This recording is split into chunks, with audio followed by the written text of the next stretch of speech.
Hello everyone, नमस्कार। Welcome back again to Amy 5।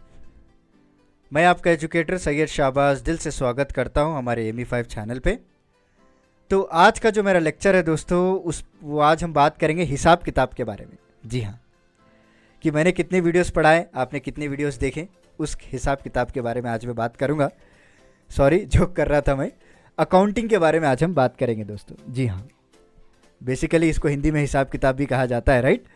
तो accounting होता क्या है, फाइनेंशियल अकाउंट्स किसे कहते हैं, और एक ऑर्गेनाइजेशन चलाने में ये कितनी मदद करता है आपकी रेगुलेट करने में, ऑडिटिंग में, टैक्स में, तरह तरह के इसमें टर्म्स आपको नए नए दिखने को मिलेंगे। तो सारा कुछ मैं आपको इस लेक्चर में बताने वाला हूँ। इसके कोर्सेस एंड प्रोग्राम्स के बारे में, और क्या क्या इसके एलिजिबिलिटी क्राइटेरिया है, राइट, एडमिशन प्रोसेस क्या होता है, टॉप कॉलेजेस क्या होता है, जॉब्स एंड करियर के बारे में मैं बताऊँगा, और last but not the list salary के बारे में भी आज हम डिस्कस करने वाले हैं दोस्तों। तो चलिए शुरू करते हैं। शुरू करने से पहले मैं आपको एक छोटी सी रिक्वेस्ट करना चाहता हूं कि आप हमारे चैनल को प्लीज़ लाइक, शेयर और सब्सक्राइब कीजिएगा। और जितने भी इंपॉर्टेंट वीडियोस हैं मेरे द्वारा, और अभिषेक जी हैं, विकास जी हैं, बहुत ही अच्छे इंटरेस्टिंग वीडियोस बनाते हैं, तो उनके वीडियोस भी जो है आपको टाइम टू टाइम अपडेट मिलते रहेंगे। तो चलिए शुरू करते हैं विद द बेसिक डेफिनेशन। देखिए, अकाउंटिंग होता क्या है दोस्तों। अकाउंटिंग इज़ नथिंग बट वो एक प्रोसेस है ताकि आप जितने भी फाइनेंशियल अकाउंट्स हैं उसका आप एक रिकॉर्ड रख सकें दोस्तों। जी हाँ, ये आपकी ऑर्गेनाइजेशन के इकोनॉमिक एक्टिविटीज़ के बारे में बताता है, राइट। कितना आपको प्रॉफिट हुआ, कितना आपको लॉस हुआ, कौन कौन आपके कंपनी में इन्वेस्ट कर रहा है, राइट। अगर आपकी कंपनी लोन दे रही है तो किन किन लोगों को आपने लोन दे रखा है, सारा कुछ जो है आपको इसका अकाउंटिंग में अंदर किया जाता है दोस्तों। अब तो कई सारे अकाउंटिंग के सॉफ्टवेयर्स निकल चुके हैं। पहले तो पेपर पेन लेके हिसाब किताब चलाया करते थे, बट अब बहुत सारे सॉफ्टवेयर्स आ चुके हैं। और ये जो प्रोफेशनल्स जो अकाउंटिंग को प्रैक्टिस करते हैं उसको हम क्या करते हैं, अकाउंटेंट्स कहते हैं दोस्तों। क्या कहते हैं, अकाउंटेंट्स। और this professional in this fields को हम चार्टेड अकाउंटेंट्स भी कहा जाता है, राइट। आपने बहुत बार सुना होगा सीए वालों का नाम। और इसमें कई तरह के अकाउंटिंग होते हैं, जैसे financial accounting, management accounting, auditing करना, या फिर टैक्स अकाउंट करना। बड़े बड़े जो प्रोफेशनल्स, हाई प्रोफेशनल्स होते हैं, नेट एंटरप्रेन्योर्स होते हैं, उनको जो टर्नओवर होता है मोर दैन 2-3-5 करोड़ होता है दोस्तों, तो उनके जो टैक्स होती है कितना आएगा, उनकी ऑडिट कंपनी का सारा कुछ इसी में अंदर आता है। कोर्सेस एंड ड्यूरेशन की बात करें तो यहाँ पे देखिए आपको diploma courses in accounting and finance है, जो कि 1 साल का आपको रहेगा। बैचलर कोर्सेस है दोस्तों, BCom in accounting and finance 3 साल का, बीकॉम अकाउंटिंग एंड टैक्सेशन 3 साल का होता है, bachelor of commerce in accounting 3 साल का होता है दोस्तों, ठीक है। और BBA in accounting and finance ये भी 3 साल का होता है। और उसके बाद अगर आप देखेंगे मास्टर कोर्सेज भी कर सकते हैं यहाँ पे, जिसे हम एम.कॉम कहते हैं। जैसे बीकॉम हो गया ना, उसी तरह M.Com in accounting and finance 2 साल का, MBA in finance and accounting ये भी 2 साल का होता है दोस्तों। उसके अलावा पोस्ट ग्रेजुएट डिप्लोमा भी आपको इसमें कराया जाता है, जो कि 1 ईयर का ड्यूरेशन होता है।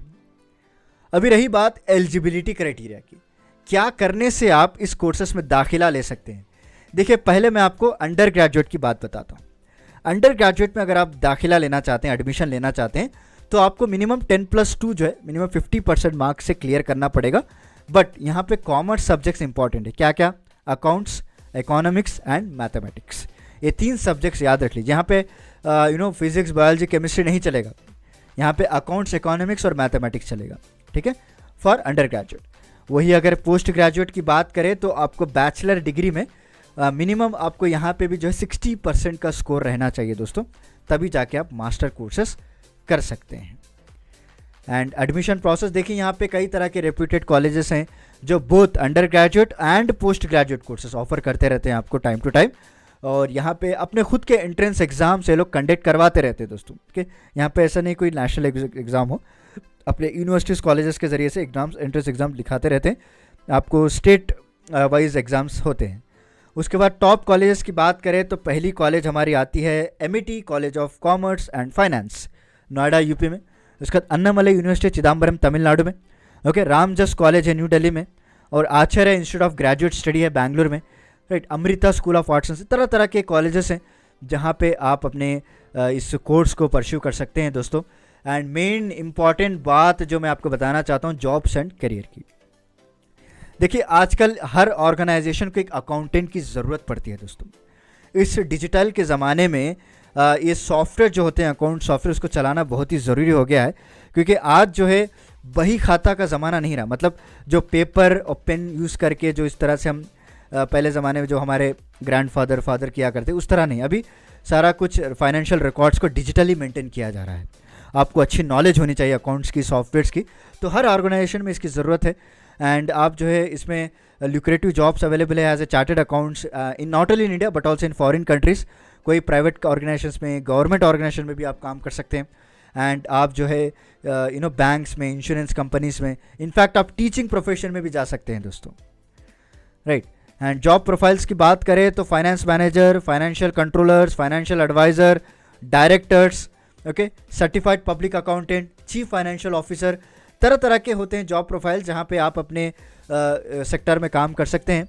और वर्किंग एरिया की बात करें, you can work as a public accounting, audit, tax, budget analysis, financial, okay, तरह तरह के वर्किंग एरियाज होते हैं। और इस वर्किंग एरियाज में आपको बिग कंपनीज हैं जैसे विप्रो, भारत इलेक्ट्रॉनिक्स, वेदांता, आईटीसी, बहुत बड़ा नाम है आईटीसी वालों का भी, टाटा मोटर्स, एचपीसीएल, तो ये सारे ऐसे रिक्रूटर्स हैं जो टाइम टू टाइम इस पोजीशंस के लिए लोग हायर करते रहते हैं दोस्तों। तो डोंट वरी, अगर आप यहाँ पे जाना चाहते हैं तो रूमर्स को मत सुनिएगा, बस आपके दिल की सुनिए, मेहनत कीजिएगा खूब।